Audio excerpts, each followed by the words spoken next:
Hello and welcome back to the channel. I'm Leslie, recently back from the Tucson Gem show, and let's get right to it. This is day 2 of what I found.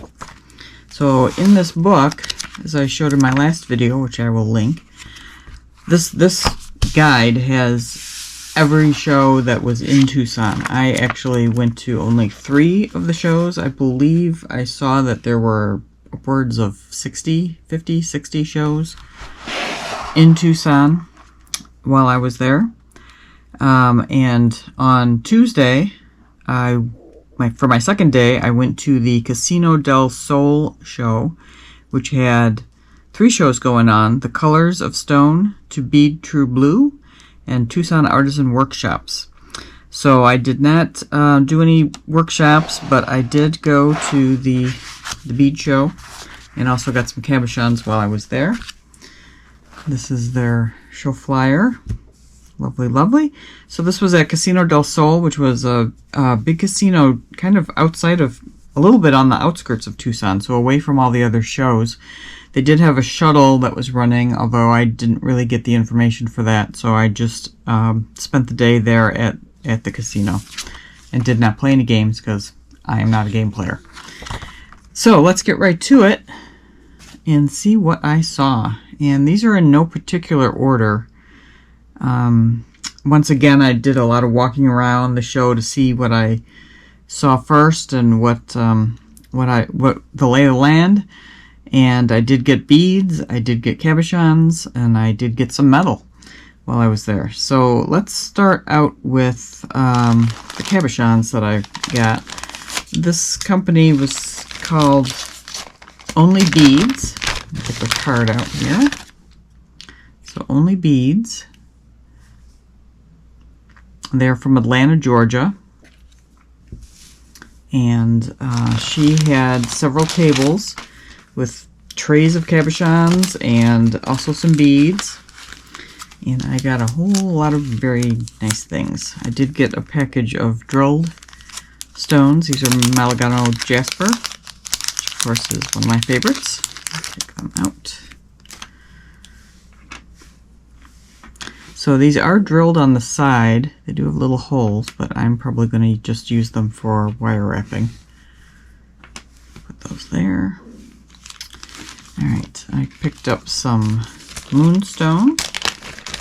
Again, on Monday I picked up some small pieces. These are quite a bit larger. You can see that pretty blue flash in there. This one I especially liked because it is very clear.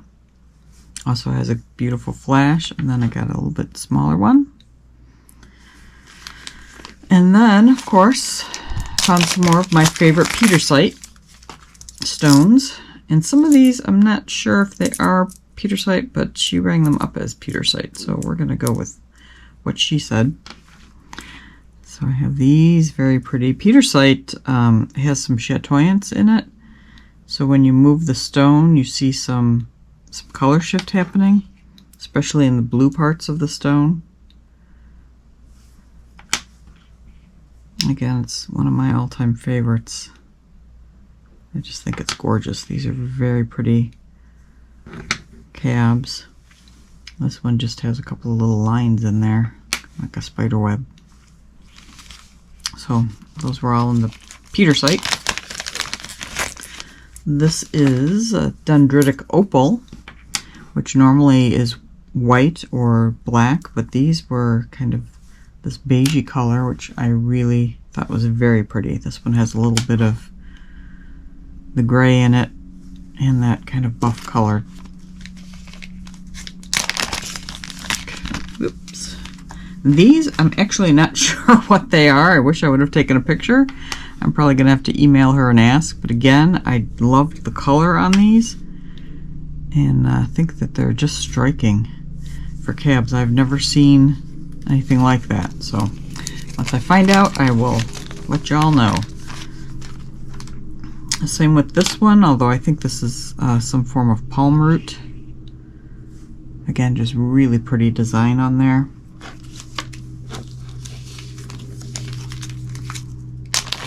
And I believe these also are a like petrified palm root. And I really liked these, the little spots on them. I've never seen that before. So I thought they were very, very interesting. And finally at this booth, I got a nice big piece of turquoise.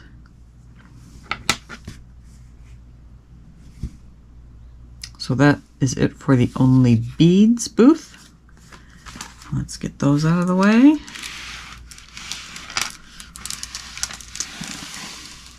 Now, while I was walking around the show, I also stepped into like a little conference room that had some tables set up, and there was a seller, several sellers in there who had these little specimen jars, and I bought this that has peridot, garnet, amethyst, aquamarine, topaz.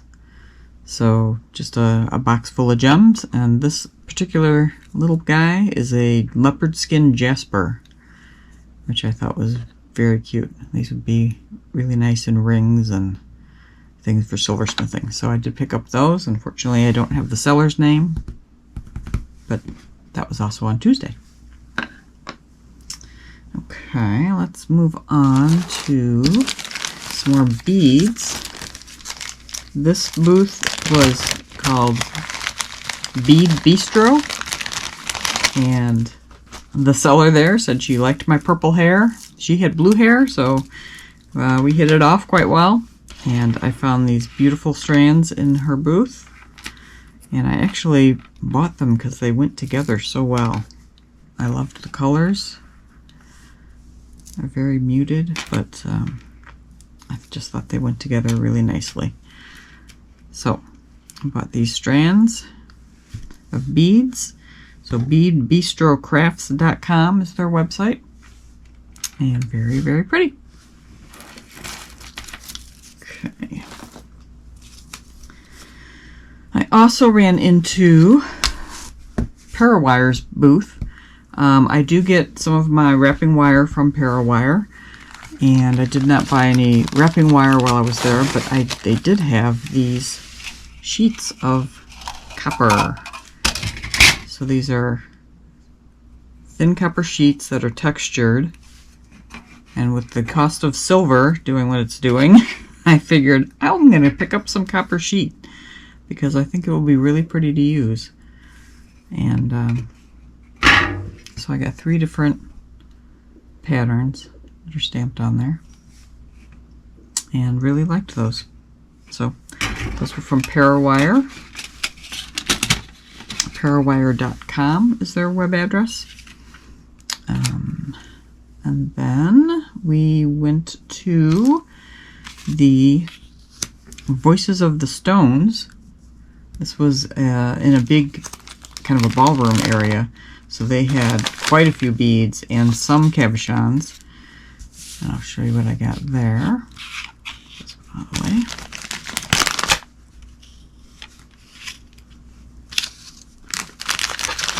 Okay, so I bought 5 bead strands, and let's see if I can pull out what I got here. We got some dendritic opal. So these are some 8mm beads, I believe, but you can see that some of these go really nicely with those other,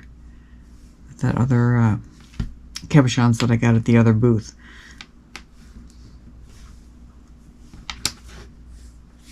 So those will go together very nicely.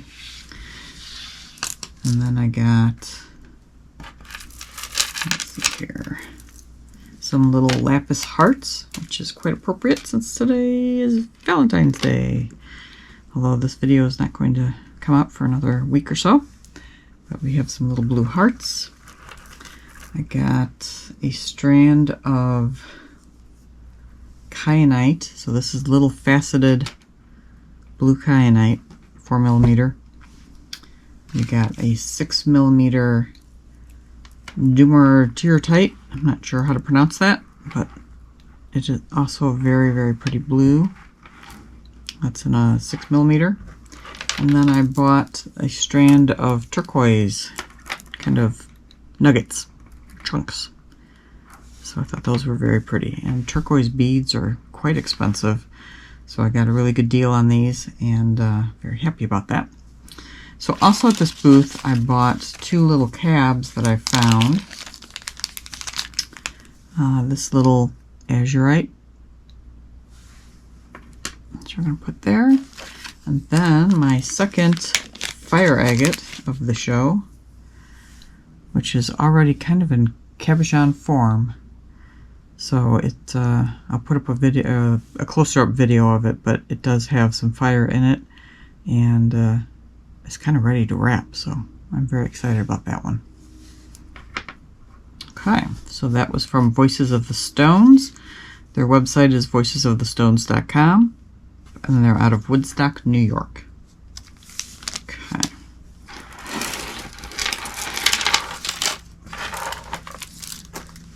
Next we have, let's see, we're going to go over here. We have some turquoise and other cabochons that I bought from Turtle Moon Arts. Now I stopped by her booth early on when I was looking and was blown away by the turquoise that she had. She does the cabbing herself and had just a huge array from all different mines, and I was fascinated. So I was looking for quite a while, and then I decided to walk away and see what else was at the show. So I did some other shopping and then went back to her booth, which she said, I knew you'd be back. And sure enough, I was. So let's take a look at what I bought from Erin and Tracy. So they had a special on cabochon pears. So I picked up some of these azurite with chrysocolla and malachite. And I thought they were very pretty. This is a blue opal pear. I have a dragon's blood pear. And there's one more pear. There they are. Those are the lapis lazulis. Very pretty. And then she had this little display of these tiny little black stones. And I don't know if you could see this, but there are little holes in there. And she had them filled with little turquoise bits, or I don't even know what. But they these are little stones from Michigan, from the water. So I just thought they were fascinating with the little holes drilled in them. So I'm going to do something with that. I don't know what. And then it gave me the idea that I could probably pull some of our Chicagoland limestone from Lake Michigan and maybe do something similar with this, with drilling. So just a thought. It could be a thing. We'll see. Let me move these guys over a little bit. Okay. This pair she had as a show special. So this is a little carved, I'm assuming this is bone, a little owl face, and then a piece of turquoise put together that I thought was adorable. So I had to get that. And then we got several pieces of turquoise. So this set of 2. And then this piece of turquoise. This piece of turquoise. And I'm just going to double check to see if I have the mines or not. Do we? Azurite, dragon lapis, turquoise set. Yeah, no, she did not put the mines on there, but one of these at least was, I believe, from the Sleeping Beauty mine. And then we have this card of 10 pieces of turquoise. This is Hubei turquoise from China. And I talked to the seller for quite a bit about the turquoise, and she mentioned that the Hubei province where this turquoise is mined is very similar to the turquoise that comes out of Arizona and the northwest, or the southwest. And they have very similar mountain ranges. So I did feel good buying this from her, the Chinese turquoise. I do think it's just as beautiful. I know there are people that are like, hey, they don't want anything from China, but this is actual turquoise, and it is, she said, you know, if you line up the maps back before the continents split apart, that the Hubei province actually does line up with where the, you know, where the turquoise was coming from in Arizona and the Southwest. So I thought that was interesting, and it was really neat talking to her for a while and hearing about how she cabs her stones, and I was very impressed with her. So that's Turtle Moon Arts, and they are, do they have a website? I'm not sure. I know they, oh yeah, they are on Instagram and Facebook at Turtle Moon Arts. I'm not sure if she has a website or not, but yeah, very, very happy with those purchases. Okay, and then my final purchase of the day, let's get these little guys out of the way, was from Patricia Healy. She is a copper artist who I spoke with for quite a while at the show. She was the final stop that I made, and she told me all about her processes, and we talked about art, and she had some just very, very lovely pieces of copper. So let's get right to those. First off, I saw this sweet little moon pendant. It has two little holes on each side. It's kind of curved. And I really liked the color and her process that she did on it. And then I found a sweet little tiny leaf, which she said was to go on like a slide bracelet. So it has that kind of a slide closure on the back. But I'm probably going to do something else with it. I don't know what, because it's adorable. And then she also had a sweet little fox pendant that has a ring already on it. So already ready to string up and wear. But super cute. And then, as I was talking to her, I noticed on her banner behind her booth that she had the cutest dog pendant that looked exactly like my dog Rye. It's actually a dachshund, but the face is extremely similar. And his little floppy ears. And I just loved him and thought he was adorable. So I actually hunted it down in her booth to see if she had that piece there. Because she did have a lot of dogs and cats and animals. It took me a little bit, but I did find him. And there he is. And I think he is just adorable. And I will put a picture of Rye up on the screen so you can see how close he does look to him. So this is from Patricia Healy Copper. She was a lovely lady. I had a really nice time meeting and speaking with her. So yeah, that was really nice. And her website, of course, is patriciahealycopper.com. I will put that in the description as well. And let's take a look at everything we have here. Alrighty, this is everything from day 2 at the Casino del Sol show. The colors of the stone at Casino del Sol.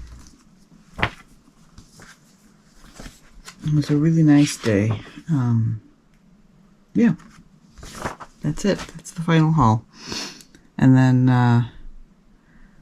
my final day in Tucson, I did go to the 22nd Street, I don't even know what you call it, festival, fair, 22nd Street show. And that was a huge show. A lot of walking in between some tents, food court, and that was my final day 3 of the show. So stay tuned for that. I got some unexpected items there. So it's definitely worth a watch. Be sure to like and subscribe, and I will see you on the next one. Thanks for watching.